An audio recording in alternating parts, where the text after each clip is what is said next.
नमस्कार।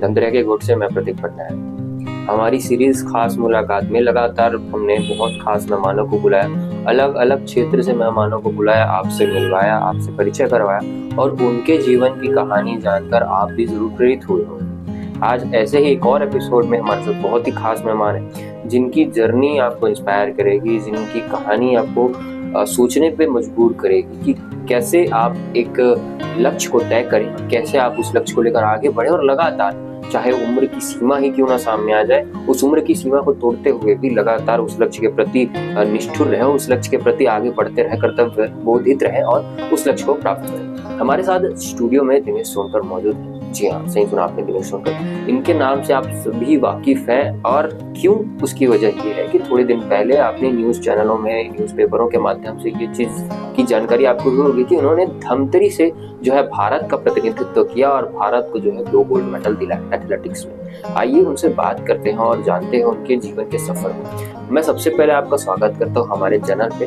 और मैं चाहूंगा कि जो जनता देख रही है उनको थोड़ा सा परिचय दीजिए। जी, मैं दिनेश सोनकर धमतरी नगर से हूँ और रामपुर वार्ड धमतरी का रहने वाला हूँ। मैं मास्टर वेटरन एथलेटिक्स चैंपियनशिप, आज वेटरन की जो स्थिति आई है उसमें आज मैं पार्टिसिपेट कर रहा हूँ। इसके पहले मैंने अपने शुरुआत किया है एथलेटिक का, तो स्कूल जीवन से किया हूँ और 14 साल की उम्र से किया हूँ। 14 साल की उम्र से मैं स्कूल गेम्स खेला, जिसमें एमपी के समय मैं 11 स्टेट खेला और 4 नेशनल खेला। उसके बाद मैं पारिवारिक कारणों से मैं अपने लंबित हो गया, जिस वजह से मैं कुछ समय के लिए बाहर रहा। बाद में मैं फिर से मैं अपना जो खेल को जीवित रखने के लिए मैं एक master veteran athletic association of Chhattisgarh, उसके हिसाब से फिर मैं उसमें पार्टिसिपेट किया और आज मैं 15-20 साल से मास्टर वेटरन एथलेटिक्स जो टूर्नामेंट होता है स्टेट लेवल पे, नेशनल पे और इंटरनेशनल पे, मैं सभी जगह चयनित होकर छत्तीसगढ़ एवं भारत के लिए प्रतिनिधित्व करते आ रहा हूँ। ये एक शब्द आपने इस्तेमाल किया, मास्टर वेटरन एथलेटिक्स, थोड़ा सा इसके बारे में जानकारी देंगे क्योंकि बहुत से लोगों को पता नहीं होता है कि एथलेटिक्स में ये भी कोई चीज होती है। ये है क्या चीज? जी, ये मास्टर वेटरन एथलेटिक मतलब ये है कि जैसे एक खिलाड़ी जो है पहले अपने समय तक का खेलता है, उसके बाद वह वेटरन रूप में आ जाता है। तो वो वेटरन के रूप में जब आता है तो वो अपने जो पहले का जो खेल प्रतिभा है उस चीज को वो बेटर स्थिति में आने के बाद भी अपने खेल जीवन को वो निरंतर बनाए रखता है। तो इसमें उनका खेल का भी वो होता है और उनका फिटनेस भी कायम रहता है, स्वास्थ्य में फिटनेस भी रहता है, उसमें फिटनेस कायम रहता है उसमें। तो इस प्रकार से मास्टर जो गेम है वो 35 प्लस से लेकर 100 तक, 35 प्लस से लेकर 100 साल की उम्र तक का इसमें पार्टिसिपेट करते हैं। इसमें एथलेटिक्स में आपका थ्रो है, रन है, कूद है, हाई जंप है, इन्हें सभी एथलेटिक्स जो गेम आते हैं वो सभी है। तो सभी अपने अपने ग्रुप में 35 plus, 45 plus, 50 plus, 55 plus, 60 plus, 65 plus, इस प्रकार से प्रतिभागी जो है हर स्टेट में टूर्नामेंट होता है, उसमें जो फाइट करते हैं, उसमें जो चयनित होता है वो ऑल इंडिया में टीम में पार्टिसिपेट करते हैं और वही खिलाड़ी जो है आगे चल के इंटरनेशनल भी जाते हैं। आपके स्टार्टिंग की स्टोरी जानेंगे हम, उसके लिए पहले चलते हैं आपके एजुकेशन की तरफ। आपकी शिक्षा दीक्षा कहाँ से हुई? मेरा शिक्षा दीक्षा उतना नहीं है, मैं हायर सेकेंडरी हूँ और हायर सेकेंडरी होने के बाद में मैं अपना निजी जो काम फार्मर जो काम होता है वो मैं करते आ रहा हूँ और साथ ही करते करते मैं अपने खेल जीवन में जो बचपन से जिस चीज़ से जुड़ा हुआ हूँ उसको एक फिटनेस के नाते आज मैं उसको कायम रखा हूँ और एक लगन और भाव से और मेहनत से मैं उस चीज़ को खेल जीवन को निर्वाह कर रहा हूँ और आगे लेके जा रहा हूँ। एथलेटिक्स से आपका जुड़ाव कब हुआ? आपको कैसे पता चला कि एथलेटिक्स होता है और उसके प्रति रुझान कब उत्पन्न हुआ कि हाँ मुझे एथलेटिक्स में आगे बढ़ना?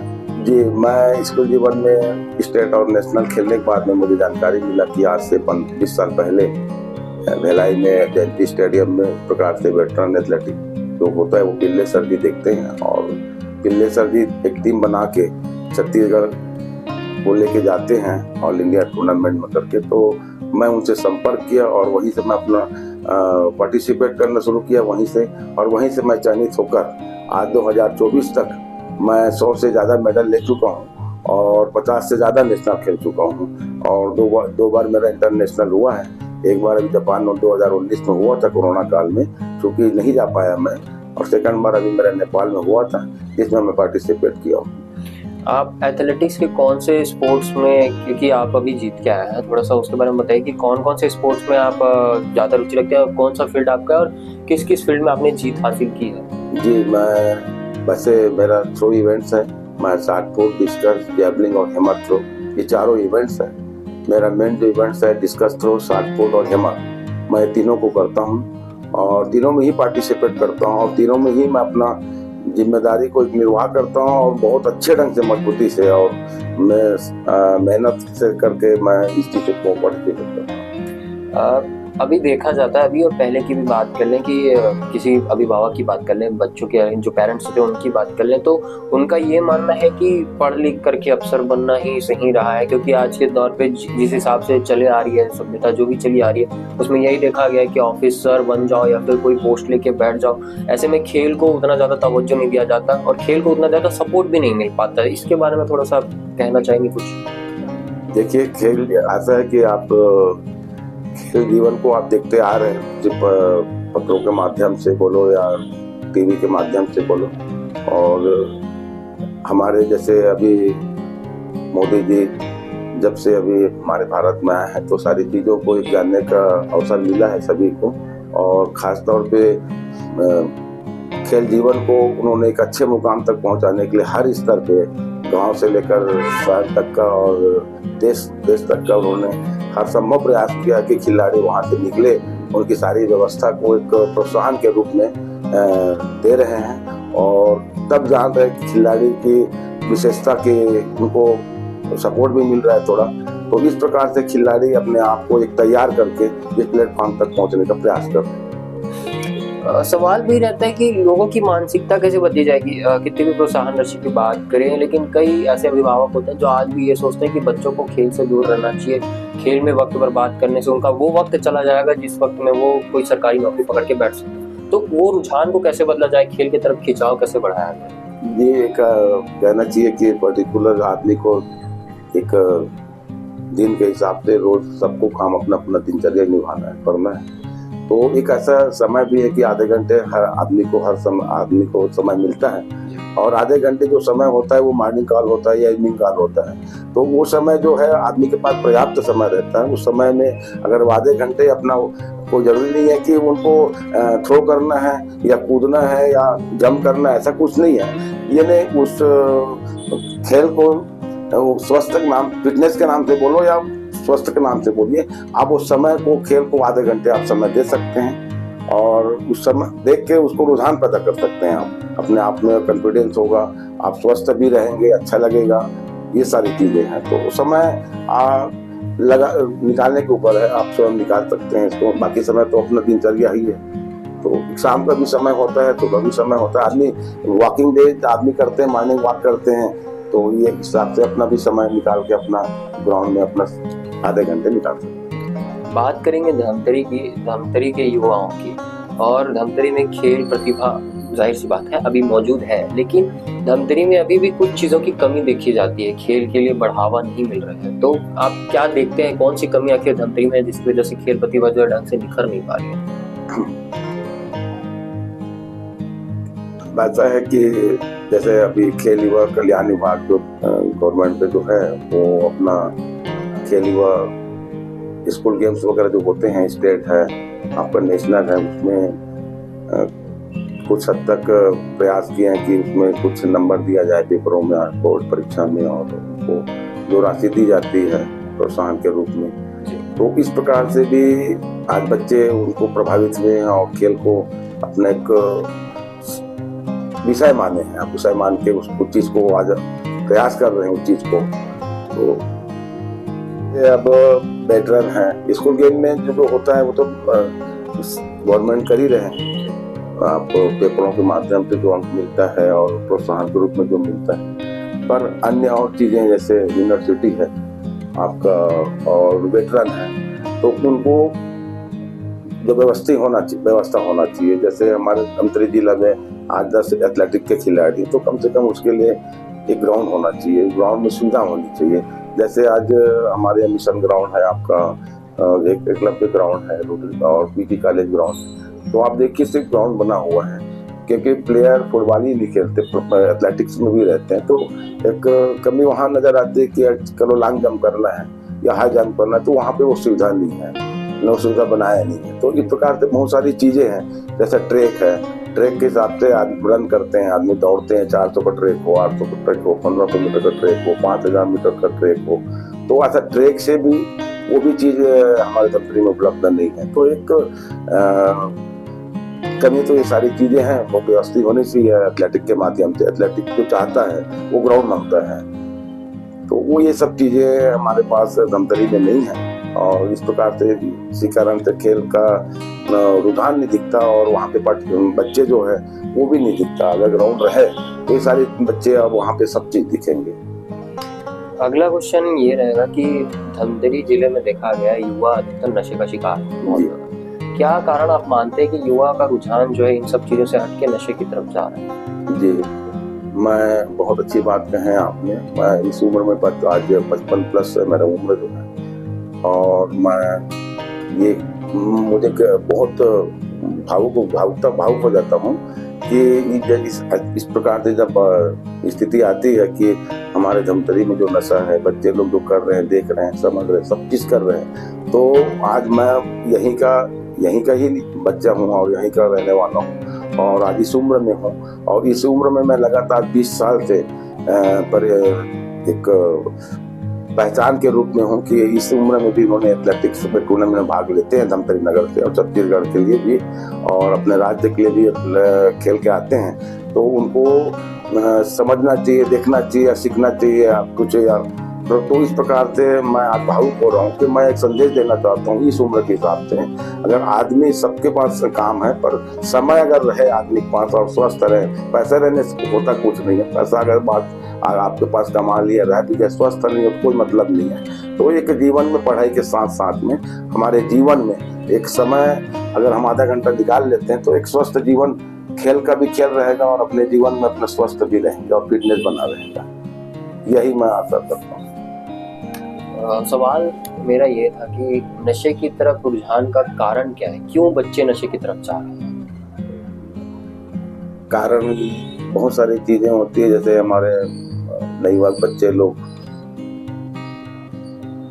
अगर मान लो जैसे ग्राउंड मिले या कोई सुविधा मिले, अगर उसमें उनके तरफ रुझान हो और उनकी जो व्यवस्था है थोड़ी उनको अपन पूरा करे, तो बच्चे जब तक उनको, आज हमारे छत्तीसगढ़ में सभी वर्ग जो है बहुत पुअर लोग हैं, काफी गरीब स्थिति में आते हैं और सुविधा नहीं मिलती है हम लोग को, बच्चे लोग को भी नहीं मिलता है। तो एक ऐसी माहौल बनना चाहिए ताकि बच्चे वहाँ पे अपना समय दे और अपना वो चीज़ को करे। ऐसा इस प्रकार से अगर करते हैं तो करें, तो वास्तविक में सही मायने में अगर देखा जाए तो आज ये जो बच्चे जा रहे हैं, भटक रहे नशे के माध्यम से, तो उतना ही मजा से एंजॉय करेंगे, खेलने में एंजॉय करेंगे, दौड़ने में एंजॉय करेंगे, घूमने में एंजॉय करेंगे, इस प्रकार से वो बच्चा डाइवर्ट होंगे। तो ये सब चीज होना चाहिए। सवाल आपके फिटनेस से रिलेटेड रहेगा, क्योंकि आपने बताया 55 प्लस आपको हो चुका है और लगातार आप टूर्नामेंट्स में भाग ले रहे हैं और फिट बॉडी है। आज देखा जाता है कि कुछ ऐसा लोग हैं जो सप्लीमेंट्स हो गया या इन सारी चीज़ों को बेचते हैं, स्टेरॉइड्स वगैरह जो आती हैं वो सारी चीज़ें बेचते हैं जो नुकसान करती हैं चीज़ों। तो ऐसे में अगर कोई बच्चा शुरुआत करता है तो क्या अपने शरीर को मेंटेन रखने के लिए क्या डाइट ले सकता है वो? अब देखिए, हम लोग छत्तीसगढ़ से हैं और छत्तीसगढ़ में हमारी जो व्यवस्था है वो नेचुरली देखा जाए तो बहुत सारी प्रोटीन चीज है जो अन्य जो मार्केट में आज दवाई के रूप में बिक रही है, उससे बेहतर है हमारे पास घर पे ही व्यवस्था है। अगर उस चीज को हम, जैसे कि चना है, मूंग है, आपका दूध है, आपका छत्तीसगढ़ी हम अपन बोलते हैं भाजी, बहुत अच्छा चीज है, तो भाजी में भी काफी प्रोटीन है। जैसे बासी है, आपको नेचुरल बहुत सारी चीजें हैं जिसको अपन को सेवन को करना है। और ये सब चीज मैंने कहना चाहिए कि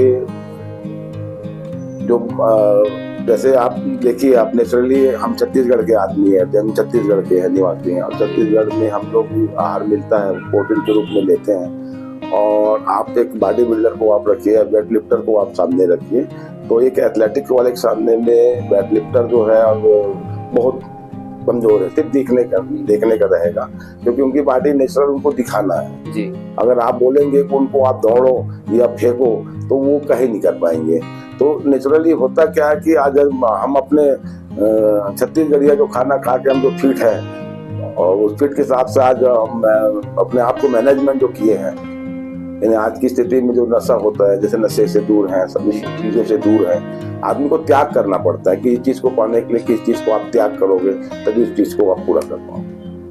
तो सप्लीमेंट वगैरह ना ले, और जो भी आहार है, जैसे अब छत्तीसगढ़ में तो आहार की कमी नहीं है, बाकी सबसे ज्यादा उत्तम गुणों वाला माना जाता है, ये सारी चीजों को ले तो बच्चे फिट रहेंगे। अब अगला क्वेश्चन आपसे ये रहेगा कि आप तैयारी करते हैं नेशनल, इंटरनेशनल या स्टेट की, तो आप तैयारी किस तरीके से करते हैं? आपके दिमाग में क्या चलता है जब आप उस चीज की तैयारी करना शुरू करते हैं? जी, मैं 17 घंटा विजिट करता हूँ अपने वर्किंग डे में, पर जो दिन होता है दिन पे मैं 17 घंटे वर्क करता हूँ, काफी मेहनत काम करता हूँ। और उसमें और मेरी सबसे खास बात यह है कि मैं बहुत जवाबदारी से काम करता हूँ, कोई भी काम को अच्छे से निर्वाह करता हूँ। तो इस 55 साल की उम्र में मेरा 17 घंटे का जो काम है वो काफी भी मेहनत रखता है, और काफी मैं अपने आप को 17 घंटा काम जो करता हूँ वो बहुत बड़ी मेरे बॉडी में फिटनेस रहता है उसमें। और टेक्निकल बेसबॉल में, मैं एथलेटिक्स में टेक्निकल है, टेक्निक तो होता है, और वो टेक्निक आज 55 साल की उम्र में मेरे बरकरार है, मैं रखा हूँ। तो त्याग जब हुआ है कि इस चीज को मैंने त्याग किया, तब उस चीज को मैं फिटनेस को बना के रखा हूँ, टेक्निक को। उस टेक्निक के आधार पे मैं आज इस इवेंट को मैं मेडल ला के दे रहा हूँ इंटरनेशनल में। तो टेक्निक एक बहुत बड़ी चीज होती है, तो टेक्निक मेरे ऊपर मेन है मेरे उम्र के हिसाब से आज। अच्छा, आपकी कहानी जब हम पढ़ रहे थे, हमने एक चीज देखी, आपने खुद भी कहा है कि आपने बगैर कोच के जो है तैयारियां की है, जितनी भी चीजें होंगी आपने, तो इसके बारे में थोड़ा बताएंगे? मतलब बगैर कोच के, क्योंकि कोई भी बच्चा अगर शुरू करता है तो उसे थोड़ा बहुत आइडिया होना चाहिए चीजों का। आपने कैसे सीखा बिना कोच के, बिना गाइडेंस? मैं Dhamtari higher secondary school Dhamtari में पढ़ रहा था, उस समय हमारे तो पिटाई महासाब जी थे, पांडे सर जी। वो हमको पहले बार सन 1980 में पहले बार हमको जिला स्तरीय टूर्नामेंट रायपुर संभाग, उस समय सभी जगदलपुर में जितने भी हमारे छत्तीसगढ़ आज हैं वो रायपुर संभाग के नाम से जाने जाते थे, तो वहाँ कंपटीशन हुआ, तो हमको लेके गए। तो वो हम कभी उस प्रकार से माहौल देखे नहीं थे, जाने नहीं थे। और सामान्य टूर्नामेंट, तहसील में जो टूर्नामेंट होता है स्कूलों में, वही पार्टिसिपेट किए थे।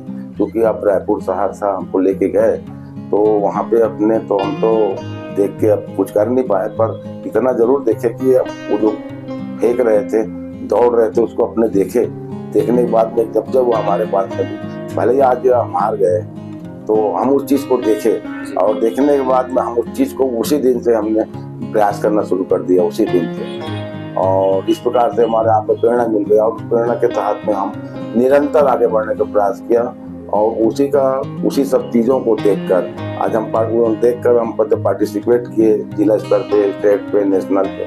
तो वहाँ पे हमारे छत्तीसगढ़ में कोई एकेडमी नहीं था, और कोई ऐसा कोई संस्था नहीं था जिसमें खेल को बढ़ावा दिया जाए, प्रशिक्षण दिया जाए, इस प्रकार कोई संस्था नहीं था। तो बड़े बड़े शहरों से जब हम जाते थे खेलने के लिए स्टेट लेवल पे, तो इंदौर से, भोपाल से, जबलपुर से, ऐसे बहुत बड़े जो संस्था के बच्चे आते थे, तो वो ट्रेन बच्चे आते थे। वो ट्रेन के बच्चे आते थे, वो पर्टिकुलर वो कोच के साथ में आते थे, तो उसके ऊपर जो एक्शन होता है, जो ट्रिक होता है, वो उसको अपन दिखते थे। अब एक छोटे से स्टेट के से संभाग गए रहते थे, तो अब चीज को हम कभी देखे नहीं, तो उसको चीज को हम देखते थे, तो उस देख के आके फिर उस चीज को फिर हम रिपीट करते थे यहाँ पे। तो हमको समय लगा 1 साल, 2 साल, 3 साल, उस चीज को हम राउंड अप करते थे। हमको ये 60 फुट करना है, हमको राउंड मारना है, तो अब राउंड बिगर कोच का मारना है आपको। उस समय यूट्यूब पे कोई जमाना नहीं था, कोई मोबाइल का जमाना नहीं था, टीवी में बहुत कम टीवियां रहती थी उस समय। तो हम उसको देख के टर्न करते थे, वो आदमी कैसे टर्न करता है, टर्न करके उसको हमने 2 साल 3 साल लगा हमको टर्न करने में। और टर्न करने में सीखने में हमको टाइम लगा उसमें। जैसे 60 फुट करते हैं तो 60 फुट एक गोला होता है, अपने उस गोले के अंदर से हमको 60 फुट करना रहता है। तो 60 फुट जिनको जानकारी नहीं वो सीधा सीधा फेंकते हैं, और जो टेक्निकल रहते हैं वो उल्टा फेंकते हैं, सिर आगे रहेगा, आगे इधर रहेगा और फेंकना उसको पीछे रहेगा। तो वहां पे जो ग्राउंड के अंदर उनको जो स्टैमिना को बरकरार रखना, फॉल होना नहीं है उनको जी। तो स्टैमिना अगर आपके पास रहेगा और तभी आप बॉडी को आप गोला के बाहर जाने से रोकेंगे आप, अन्यथा आप तो आउट ऑफ हो जाएंगे। तो इस प्रकार से हमने काफी मेहनत किया, ईंट को ले लेके उस समय गोला भी नहीं मिलता था, स्कूल में ही गोला मिलता था। तो गोला को हम एक पत्थर को एक अपना कहना चाहिए थ्रो मान के उसको प्रैक्टिस करते थे। तो इस प्रकार से हम करते गए। तो आज हम 55 साल के उम्र में हम जब 60 फुट करते हैं और डिस्कस करते हैं, तो हम राउंड जब मारते हैं तो आउट ऑफ नहीं मारते, आउट ऑफ थ्रो नहीं करते हम। तो आप देखिए, आप उस टेक्निक को हमने आज जिंदा रखा है, आज तक बरकरार रखा है। उस टेक्निक के तहत तो हम आप डिस्क्वालीफाई नहीं हो रहे ना जी।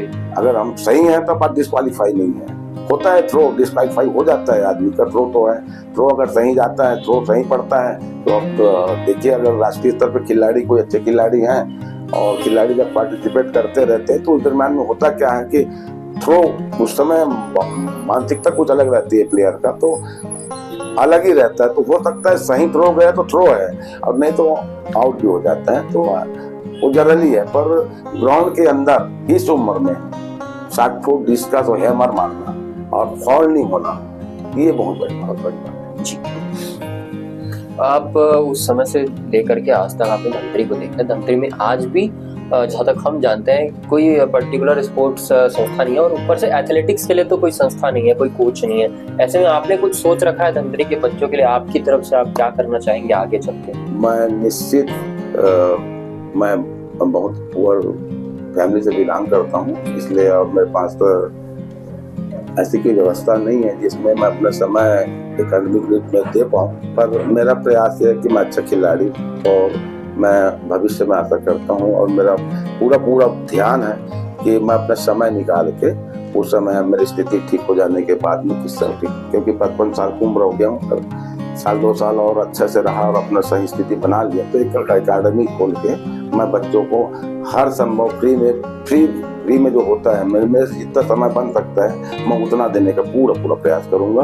और बच्चे को अगर किसी बच्चे को 8 साल के बच्चे को 0 से 8 साल के बच्चे को मैं अगर टीच करता हूँ तो निश्चित ही वो 12 साल के बच्चे को मैं स्टेट और नेशनल खिलाने का स्थिति ला सकता हूँ। आखिरी सवाल रहेगा, जो जनता देख रही है उनके लिए आपका क्या संदेश रहेगा, क्या संदेश आप उनको देना चाहेंगे समाज को, कि कैसे समाज बदलाव ला सकता है जो आज, क्योंकि आपने देखा है समाज बहुत गलत दिशा में जा रहा है, बहुत सी बुरी चीजें हो रही हैं। ऐसे में समाज कैसे अपने आप को बदल सकता है, और स्पोर्ट्स को कैसे बढ़ावा दे सकता है? इसको सर, स्पोर्ट को बढ़ावा तो अभी मालूम पड़ा है सभी को, 15-20 साल से नहीं तो जानते नहीं थे। खेल को सिर्फ हम लोग जानते थे और स्कूल में खेलते थे, पर आज गवर्नमेंट के माध्यम से पूरे इंडिया में सभी प्रकार के सभी चीजों की जानकारी सबको मिल ही रही है। और दूसरी बात यह कि खास गवर्नमेंट जो है खेल को बहुत ही ज्यादा प्राथमिकता दिए हैं, ये अपने पढ़ाई के साथ साथ में। तो बच्चे पढ़ाई के साथ में भी बच्चे अपना समय निकाल रहे हैं, स्कूल बच्चे से लेकर गांव से लेकर शहर तक का, और उनका भी एक ऐसा है कि देख रहे हैं गवर्नमेंट को जो सुविधा मिलनी चाहिए, ग्राउंड की सुविधा है, खेल की सुविधा है, और अच्छे अगर स्टेट लेवल पे और नेशनल लेवल पे परफॉर्मेंस करते हैं तो उनको जो बेनिफिट मिलना चाहिए पेपरों के माध्यम से, नंबरों के माध्यम से बोलो, चाहे कुछ प्रोत्साहन राशि के, तो इस प्रकार से बच्चे को जब मिलेंगे तभी वो डाइवर्ट होगा, और उनको जब तक कुछ नहीं मिलेगा तो वो असंभव कि वो आदमी यहाँ तक नहीं। बहुत अच्छा लगा आपसे बात करके, और हम आशा करते हैं कि आपकी जो भी आगे की प्लानिंग है और जो भी आप सोच रखे हैं वो जल्द से जल्द पूरा हो जाए। बहुत बहुत धन्यवाद आपका हमारे चैनल में समय देने के लिए।